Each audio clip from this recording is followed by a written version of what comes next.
So I decided to make this note just to save me the headache of having to tell the story over and over again to everyone that called. So basically, the incident happened yesterday, but just to give a bit of a background, on my estate, there's a duplex that is up for sale. So my gateman that you saw on my status, Eric, part of his duty is to show clients, prospective buyers, round when they come, and then also to watch over the place and be sure that it's well kept. So on Sunday, he drew my attention to the fact that there was a broken glass in one of in the master's bedroom, that I should follow him to take a look at it so we can arrange and fix it. So I said, well, this is not perfect time for me. We'll do it some other time. That was on Sunday. And then on Monday, being 8th of June, he beckoned on me again to say, oh, Oga, you've not come to look at that place. You need to look at it. You need to see it and be sure that clients will not complain. So at that point, I felt like, okay, what is this guy talking about? I said, Eric, please, this is not urgent. I mean, that is something we can fix anytime. It's not a priority right now, so just let it be. Then yesterday, I got back in, and as about entering the house, he raised the same point again to say, oh, okay, you've not looked at this stuff that I'm telling you. You know, it's important that we fix it now before people complain. Now, at this point, ordinarily, if I was being sensitive, I should have known that something was off because the pressure was much. I sensed it that this was pressure. So I just dropped my stuff and I followed in, okay, please, let's just look at this thing and let's get it done with. So we entered, he opened the gate, we got in, went in through the sitting room, and then we went to the back through the kitchen door. And I saw that the electric fence pole at the back was bent. And then there was a big iron on the ground. So it was obvious that it was that iron that was used to bend the electric fence pole. And it was an indication that someone tried to break into the apartment. So because nothing else could have done that to the pole. So I told him, I said, well, please pick this iron and throw away. That if anyone is even trying to break into this place, it's a waste of time because it's an empty apartment. Why would anybody do that? So he said, okay, so can we just go up and look at the glass? But for some strange reasons, I just said, don't worry, no use. And I left. So I headed for the exit door through the sitting room. And just as I was about to get close to the exit door, he ran past me and jammed the door. And then the sitting room became dark. I was shocked, like, what's happening? So initially I thought it was probably, just any other thing. What I didn't know was that he hid a 2x4 or 2x3 plank in the visitor's toilet. So the next thing I saw was this guy came out with the plank or the wood and landed it on my legs. So he went straight for my two legs, started hitting, and I fell on the ground, and then, started hitting. So I had to use my hand to protect my head. He hit me about 6 times, and I was just weak. I was shocked, and I was like, Eric, what is happening? What's wrong with you? And then, like, oh, what am I doing? Oh, what am I doing? But Oga, you must die. Oga, you must die. And I'm like, Eric, what is wrong with you? Eric, what is wrong with you?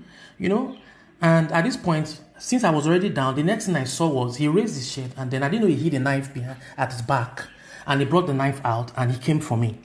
3 times he narrowly missed stabbing my stomach.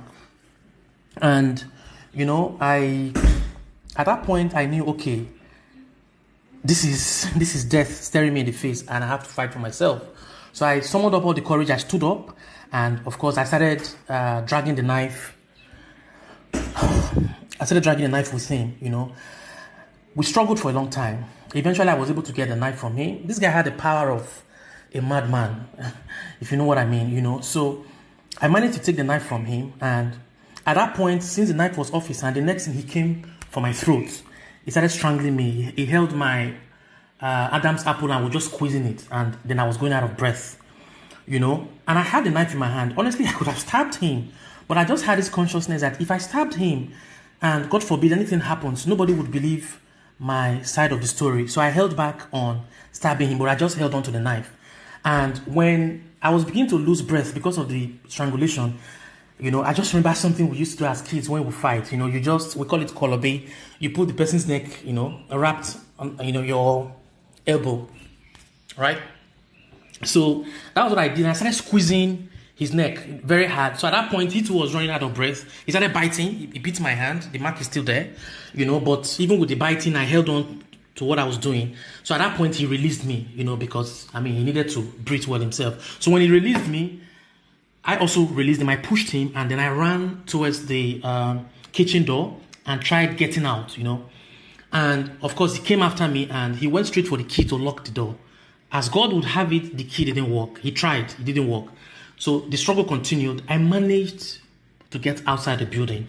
I got to the back, and when we were already outside, the first thing I did was to throw the knife off the fence to the other property, just to be sure it's out of his reach, and then also I'm not tempted to use it. And then the next thing he did was he went for that pole, that iron pole that was on the ground. He went for it, and he was coming to me with it. At that point, I started running out, trying to make my way towards the gate. So when he saw I was running out, he dropped the pole and came for me, pulled my shirt, and started trying to drag me back into the main, building. And he was pulling so hard, So at this point, I was really, really tired. And I just started screaming, help, help, Eric wants to kill me, help, And another miracle happened. My wife heard from our house. How that happened is a miracle. So when she heard my voice, of course she recognized my voice. She quickly ran out. By the time she got out, she now realized that the gateman had locked all of them inside from the main gate, so they couldn't come out. So she had to quickly get the spare key, threw it to someone who was outside, and then they opened up for them. So by this time, I was now running out towards the gate. I don't know what happened. I tripped and I fell. And then this guy came on me, trying to strangle me. As luck would have it, or as God would have it, some persons that were passing by, who probably heard my voice, and with the help of my wife, some guys just came in, and they were the ones that pulled him off my top. And for like 30 minutes, I was just in shock. I could not move my legs. I could not move my hands. I was just on the ground. They just told me to just rest your head, don't say a word. And I was there. By this point, the guy staggered outside and was asking for water. Oh, they should give him water. They should give him water, Also, I think he was running out of breath too. So he was asking for water. My wife even almost gave him water, not knowing what was happening, So eventually, of course, I managed to relay the story. And then, of course, those that saw him on top of me, they managed to take me back to my house. So took me to my sitting room. I was there for like an hour on the floor. I was panting, so much palpitations. It was crazy. Like I was running out of breath. I was just there taking 1 minute at a time. About an hour and a half thereabout later, I was able to regain myself. I had water. I had a cold water bath, and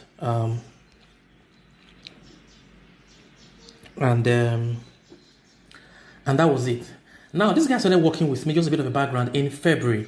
Now, because of the whole Boko Haram stuff, sometime in January, I released my Aboki Gateman and decided to take someone from the south. He's from River State. And I didn't just pick him from the streets. I actually got him through this civilian security outfit.